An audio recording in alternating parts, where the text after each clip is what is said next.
Hello, hello. Can y'all hear me? Welcome to the parlor. Welcome, Dima. Long time no stream. Hello, Mega Master. I definitely haven't seen you before, so no, welcome. Hi, Israela Orion. Hi, Newt Shock. Welcome. We're gonna go ahead and get started with chapter 6, which is the last chapter that was posted before. So starting next week is all new content, and I hope you guys look forward to it. It's gonna be a ride. There are currently, I think, 48 pre-written chapters, and I think the final book is gonna be around 54. So gonna be a cozy time every week. Okay, let us get started. Chapter 6, Sugar and Plums. The bell tower was still lowing when Azalea leapt onto the terrace of the Hunters Guild, her whistles humming hot and ready. Hunters brushed past her, already heading out in pairs, and took to the sky like twin stars with flashes of their whistles. Grim satisfaction was hardened onto their faces, highlighted briefly by the ethereal gleam of overhead lightning. They were looking forward to the fight, Azalea realized. They lived for it. She wished she could feel the same, but she only sensed the pinch of nerves deep in her belly, rattling about like a jug of worms. She pushed into the guild. The warm, crackling tavern, once full of life and chaos, now lay deserted, empty tankards and abandoned card hands scattered over round tables. Guildmaster Nicolina, who was standing next to a woman shrouded in shimmering silk, waved her over from the far side of the room. "Hunter Fairone," she said crisply. "Good timing. We've been called for an emergency dispatch." The woman next to Nicolina was a lovely sight. Ice blue silk speckled with sugary stardust hung over her shoulder and trailed behind her like the tail of a comet. Her creamy white tunic, trimmed with plum pink, seemed to glow with a soft pearlescent allure in the dark, like a moonstone. "Fairy," Azalea whispered. Then she clapped her hands over her mouth, flushing. This was no fairy, though she came close as any human might. She was none other than the second hunter of Airlean, Karis Sealut, in the flesh. Karis smiled and saluted at the shoulder, graceful and flowing to the tips of her fingers. "You must be the 50th, she said. Her voice was melodic and touched with a clear warmth, like ringing bells on a snowy night. Hunter Azalea Fairone, was it? We're to be dispatched to the Midsummer Parallel." Azalea stared, unmoving. She'd been a hunter for nearly 2 weeks now, but she'd never seen the second rank with her own eyes. She'd heard the stories, of course. Hunters were Mythaven's heroes, and tales of their daring feats were a favorite topic of gossip in the city square. Karis had amassed a considerable horde of admirers, many of whom waited overnight on the street corners to catch a glimpse of her mysterious smile, or begged for the chance to feel the sole of her boot on their foreheads. And with the second hunter standing before her, Azalea could see why. Karis radiated confidence and strength, wrapped up in a form as elegant as night and as sharp as quicksilver. "Yes," Azalea said faintly. "Azalea Fairone. That's me." Nicolina clapped her hands sharply. "You'll have plenty of time for hero worship later, Fairone. For now, business." Azalea blushed. "Where's the search?" Karis asked. "It's less a matter of where it is, and more where it isn't." Nicolina gestured to a map laid out on the nearest round table, pinned at the corners by throwing knives. "We have strike zones reported on 3 outposts, 4 villages, and 10 estates, as well as away from the coastal side." "Surely Hal has the coast covered," Karis said. "The ports have only estimated Class 2s. Uden can better spend his time elsewhere." Nicolina's finger trucked down a red line that marked the Midsummer Parallel. "We need major cover in 2 areas, on the boundary of the Bone Canyon and by the ley line. I'm thinking of sending you 2 to one and Uden to the other." Karis looked to Azalea. "What do you think of the ley line?" she asked. "Me?" Azalea blurted. "Oh, anywhere's fine. Wherever you think is best." "Then we'll take the ley line," Karis said with a nod at Nicolina. "Fairone stabilizing is well equipped to handle the chaos saturation." "I'll mark you down." And no further words needed to be said. Karis gestured to Azalea, and with a flash of their whistles, they were out. Karis was fast. Azalea had been at the top of her class in winsel races, taking to the mana boots like a fish to water. But the second hunter was nearly unmatchable. Kara started spryly on the rooftops like a hummingbird, silk scarf glimmering behind her like fairy dust. Her figure was a blur as she tore across the sky of Mythhaven, reaching the great gates in a matter of a few bounds. Azalea flared her manual to keep up and cover for her fumbled landings. It was like trying to outrun the wind, each step more desperate than the last. Karis checked behind her and pulled back her speed into an easy loping pace. "My apologies," she said. "I must be rushing you." "Oh, no," Azalea gasped. "I don't want to slow you down. If you go on ahead, I'll catch up." "The fault is mine. You're very fast for a newcomer, so I forgot myself." Karis smiled encouragingly. "How long have you been at the Winsells?" "Nearly 3 years." "Only 3?" "Yes, Lady Hunter. I started at the academy."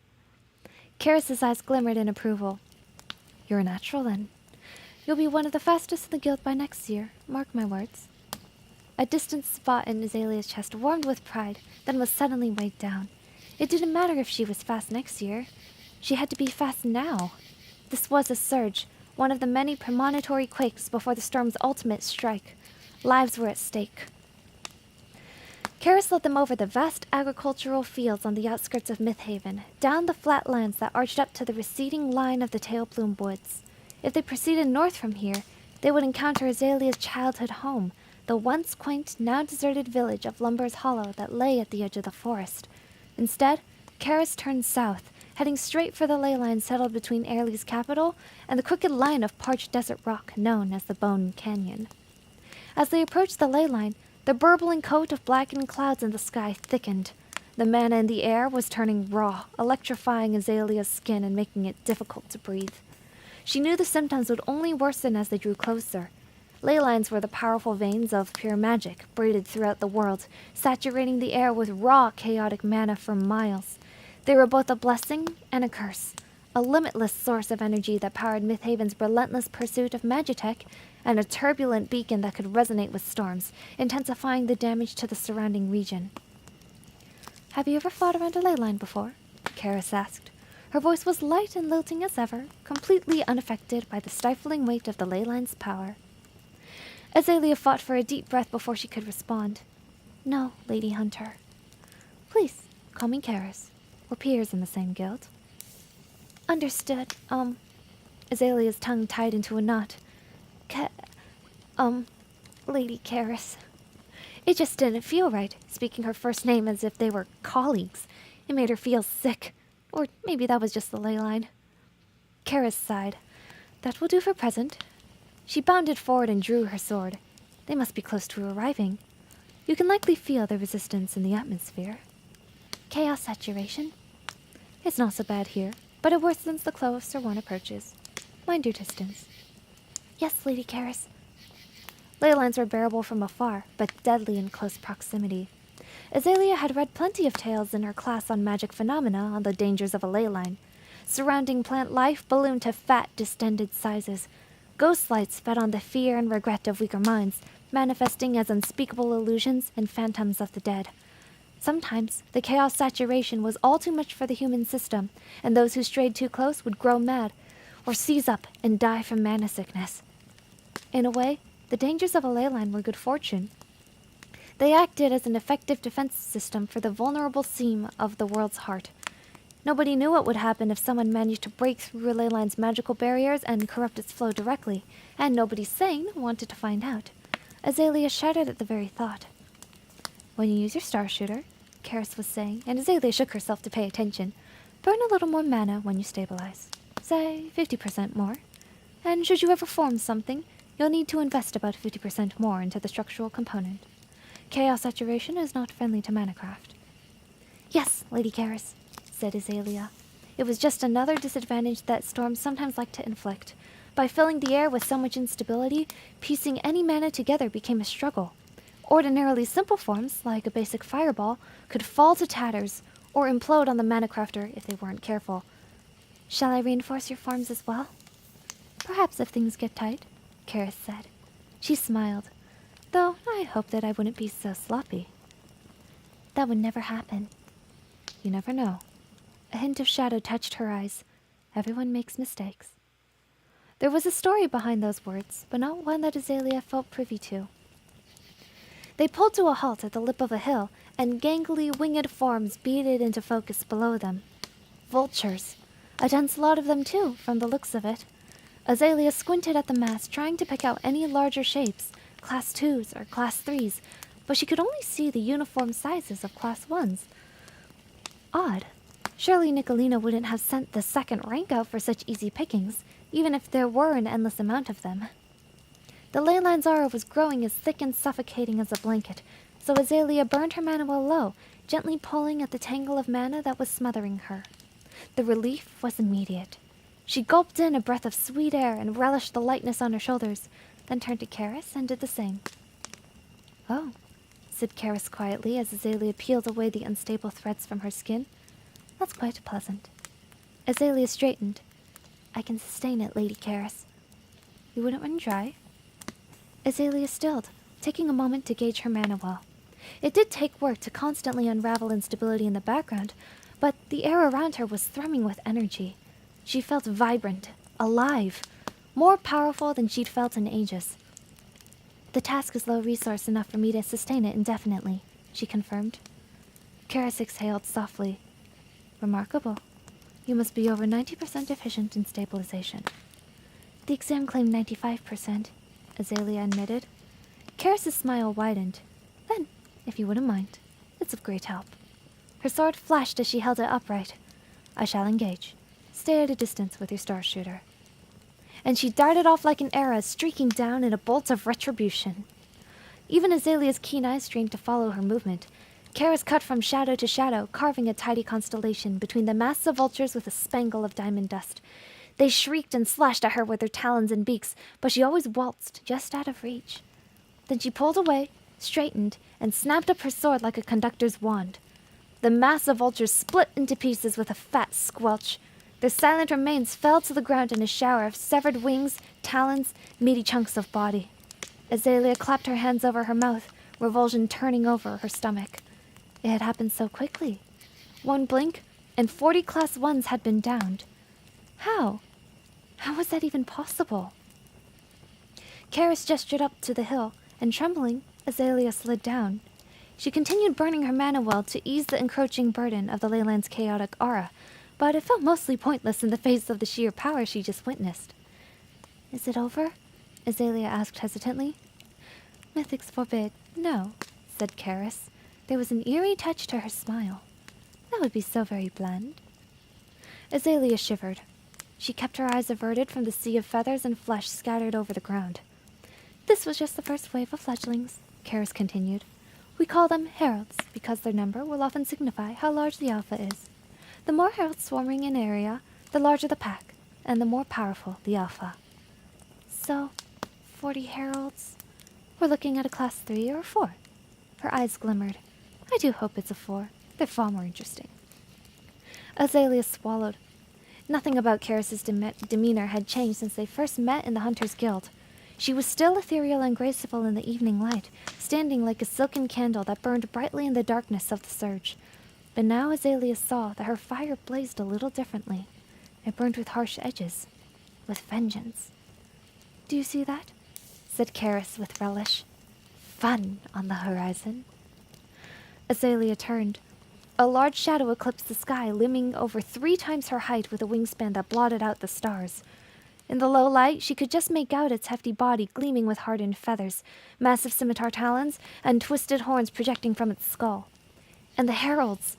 There were even more vultures flocking around it, ambling birds swarming like a mass of bees around their queen. "Only a 3, Karis said with visible disappointment. Well, not much to be expected from a surge." Azalea's head whipped to her. This monstrosity was only a Class 3? What in the Mythic's names was a scale of a Class 5? "Have you ever killed a 3, Azalea?" Karis said mildly. The blade of her rapier seemed to gleam with a cold thirst. "No, Lady Karis. Would you like to?" No. Azalea had memorized the dimensions from books, of course.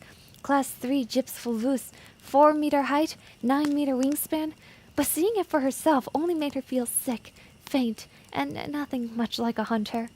Her book diagram had not successfully conveyed the crackling aura of the beast's corruption, the murderous bloodlust in its bulging eyes, the wild rage of its keening roar.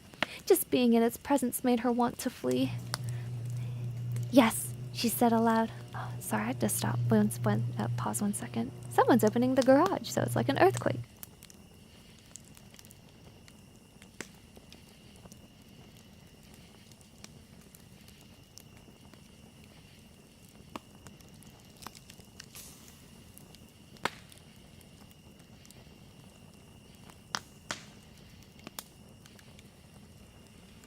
It stopped, but they're gonna drive out, and then the garage is gonna go again. It's gonna be loud.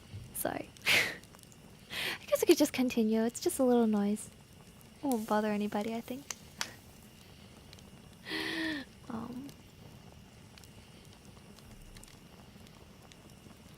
Now, if it's alright, I'm gonna wait because it's really distracting. Like, my walls actually shake.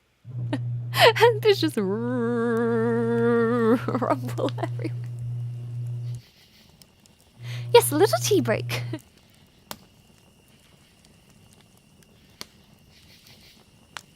This is why I should stream at like 5 in the morning or something. No interruptions. Alright, let's... Just being in its presence made Azalea want to flee. Yes, she said aloud. Her hands drew out her star shooter, clicked off the safety. Karis's eyes flickered from Azalea's ramrod spine to her white-knuckled grip to the faint tremble in her knees. Well, too bad. This one is mine. She turned her eyes to the giant vulture. But you can have the next one. She leapt forth. The tip of her rapier darted up. A speckled line glittered under the moonlight, dainty as sugar, and pierced a wave of ones through the heart with pinpoint precision. They crumpled to the earth in a flurry of feathers. Thread. That was her secret. How she'd slain creatures with the barest drop of mana, carved apart a field of vultures like a culinarian through a pot roast. She spun thread from her manual, fine as spider silk and strong as steel, and punctured her enemies at their weakest point. If that wasn't enough, she could slice through them simply by pulling the thread. Azalea had never considered such a small, mundane thing as a deadly weapon, but now she could see its advantages firsthand. The thread's slight form was only a tiny tax on the manual. Karis could probably spin miles of it without pause. And since it didn't require any flares of mana, it was stealthy. If she ever turned her thread on another mana crafter, she could sever their head from their shoulders before they even noticed she'd been burning. Azalea pulsed her windsoles and followed Karis into the swarm. She kept mostly on the defensive, dodging around swooping wings and talons and parrying with her short sword. The last thing she wanted to do was become an obstacle, or accidentally hit the second hunter with a round from her star shooter. She trailed close behind as Karis cut through the flock on her web of sugar silk. She seemed impossibly fast, searing over large stretches of ground quick as a moonbeam, changing direction with the whimsy of the wind, dropping from the sky like a meteor. Windsoles, Azalea realized, sensing the little bursts of mana from Karis's shoes. She uses her windsoles 10 times more than the Academy graduates ever did. Karis used a drop to fall faster, a half drop to pivot harder, a quarter drop to give her blows more force. She was not afraid to use it as another resource, another weapon. She did not treat it like a method of transportation, but a stimulant for her abilities. Ingenious. Azalea would have never thought of using windsoles in such a way. At first, she'd wondered why Nicolina had chosen to pair her with Karis, the 50th with the second, a terrible gap in rank and experience that would only drag Karis down. But now, watching the unflinching bloodshed before her eyes, Azalea understood. Nicolina hadn't sent her to fight. She'd sent her to learn. Azalea watched carefully as Karis reached the tower in Class 3. She stood proud as the beast descended with an unholy shriek, a diamond looking up at the face of a mountain. "Hello," she said softly. "Might you stop bellowing about? You're frightening the 50th. The beast struck with a deadly swipe of its talons. With a drop in her windsoles, Karis rocketed into the sky, plunging her rapier into the fat of its chin, then flung herself onto the crown of its head. Blood spurted from the open wound and showered over its breast. It released a gurgling roar that shook the earth beneath Azalea's feet. Azalea swallowed, but kept her eyes fixed on the scene. The beast writhed, beating furiously at Karis with a leathery wing plated in razor-sharp feathers. She darted away and swept her sword, and a hail of glittering lines blazed from the sky, threading between each bone of the wing and driving it to the ground. Azalea almost cheered, but the beast barely flinched. It tore at the threads with its beak and immediately freed itself, then plunged down towards Karis faster than should have been possible for its size. Karis calmly raised her sword, but before she could do anything else, a crest of water arced from nowhere, slamming right into the side of the beast's head. The beast was thrown to the ground, skittering a few feet at the raw force of the wave. A figure landed just beside Karis with the lightest swell of windsoles. He was tall, broad shoulders framed in a feather-topped cloak, silken tunic brocaded with gilded lines and ocean waves, high cheekbones lifting bronze skin. Azalea placed his striking features immediately. Halcyon, the first hunter of Airlean, revered hero of the nation. There was a polearm in his grip, a handsome glaive with a moonlight crescent blade. Swan Song, his signature weapon. The first and second hunters in the flesh, standing right before Azalea. She felt faint. "How?" Karis greeted. She smiled dangerously thin. "Are you here for a mere class 3? A one swooped down from behind Halcyon. The tip of Karis's rapier flickered, and a line of sugar sliced it in two, coating the ground below with inky blood. "How thoughtful," she continued coolly. "A pity we already have it handled." Halcyon turned and swept his glaive in an arc.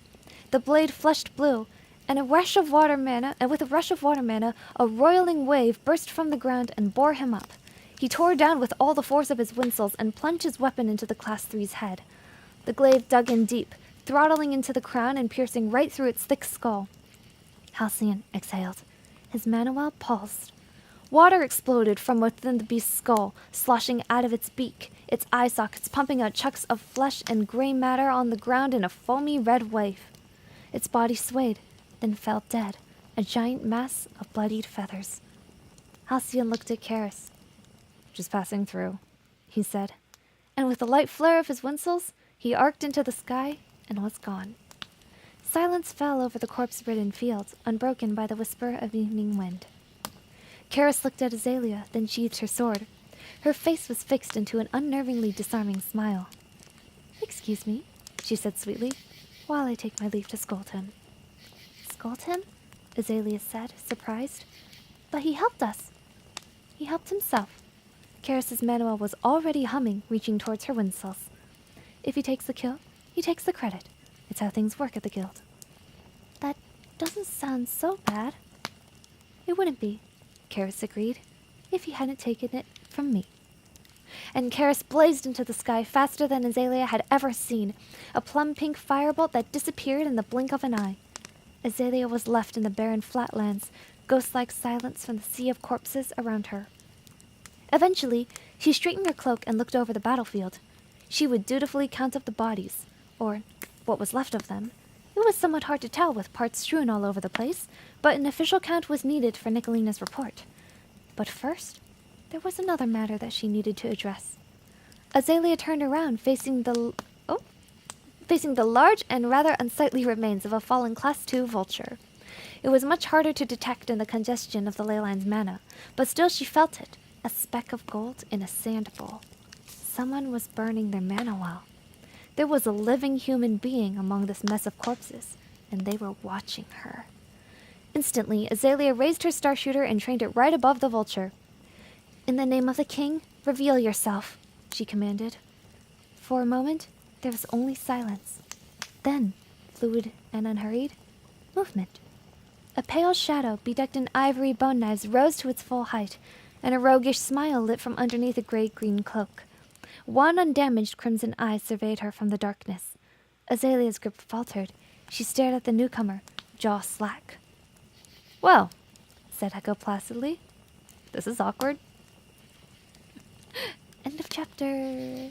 And then, in the chapter where the characters are first introduced, we now have the full body art at the bottom. At the first chapter where they appear. So I'm currently working on Echo's full body. That'll show up though. So we have Karis, Sugar Plum Fairy. As the second hunter of Airlean, every word and motion from Karis is elegance and beauty, but her pleasant smile belies a dark, brutal thirst for revenge. And then Halcyon is from humble beginnings as a discarded beggar, Halcyon rose to become the revered first hunter due to his combat prowess, quiet confidence, and dry humor. So, we met the two hunters! The first two hunters. The new 4D storytime experience! Yeah, I'm sorry guys, I don't really have a booth, so... We're in... an herbalist cottage! No, for real, we're in a bedroom with no soundproofing. Yay, she's so pretty! Isn't she? My favorite. My favorite. For sure. I mean, I like everybody, but she is my favorite. So, yeah, that was this week's chapter. Next week, we got new content. It's gonna be great. So, gonna be, Echo. Oh, yeah. Oh. So, before I conclude stream, I will about the next week's schedule in general. I'm cutting down to 3 streaming days a week. Things are getting a little bit on the busy end because I'm prepping for the convention and also applying for jobs. So, and there's personal things that came up both this week and will continue to come up next week due to current circumstances, which I cannot currently divulge. But yeah, personal things are happening. So, I'm not really gonna have a schedule. I'm gonna have, we're continuing our Don't Starve collab with Elphase on Tuesday, because we both just have a lot of fun with that game. I'm sorry, it's a little harder for me to read chat during Don't Starve, but I'll try to get better about it. I gotta practice, like, talking with Elphase, paying attention to the game, and also reading chat, because I don't want to just ignore y'all. And then, we're gonna have scheduled the Friday Airlean Tales stream. What I'm thinking of doing is, there's some like streamers that do 2-part streams, so they do like 1 stream in the morning and 1 at night. We're not really gonna do that, but we're gonna start off with Airlean Tales streams on Fridays, and then have like, after Airlean Tales, I'm gonna end stream and then immediately start another one that's a game-related one. So then I can like work all day on like Tuesdays and Thursdays or whatever the free day is. So, haven't figured out what I'm gonna be doing. We're definitely gonna have the collab with Don't Starve. We're gonna have Airlean Tales. That leaves 2 more slots. I'm thinking RimWorld. Probably RimWorld on Wednesday or Tuesday, and then I should have a drawing stream. Problem is, I should draw, but I don't want to draw on Friday. Ugh. Decisions. Maybe we'll do RimWorld on Friday. And then, drawing some other day. Oh well. Anyway, I'll figure it out. We have a bit of a gadget roll schedule. There might be a bunch of rescheduling, but almost everything will always be in like the afternoon on a weekday. So yeah, that's it for this week. Next week, new chapters. I'm so excited for next week. Thank you, Mega Master. I am too. Such a wonderful story. Thank you. It sounds like a plan. Yes, another thing with the new airing that I do want to give a little heads up on.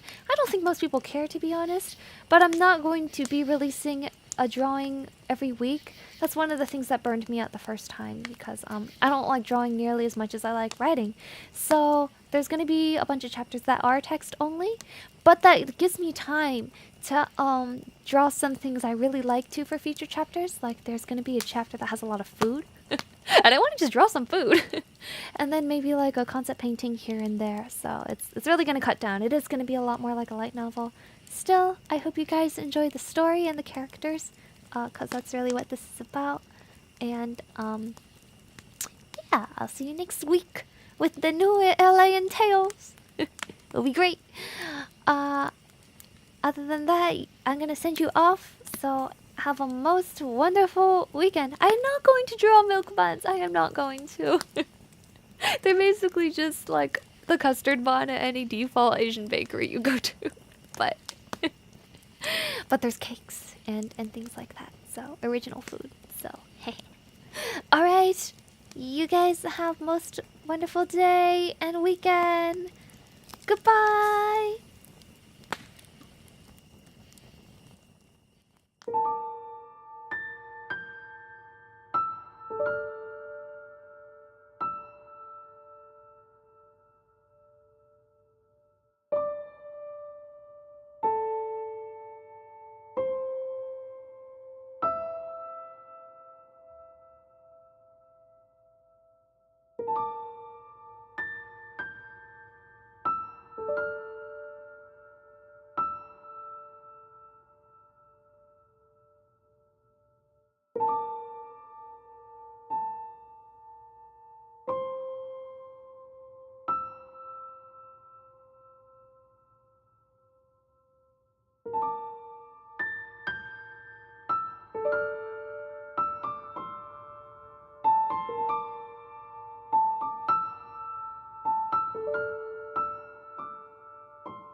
you.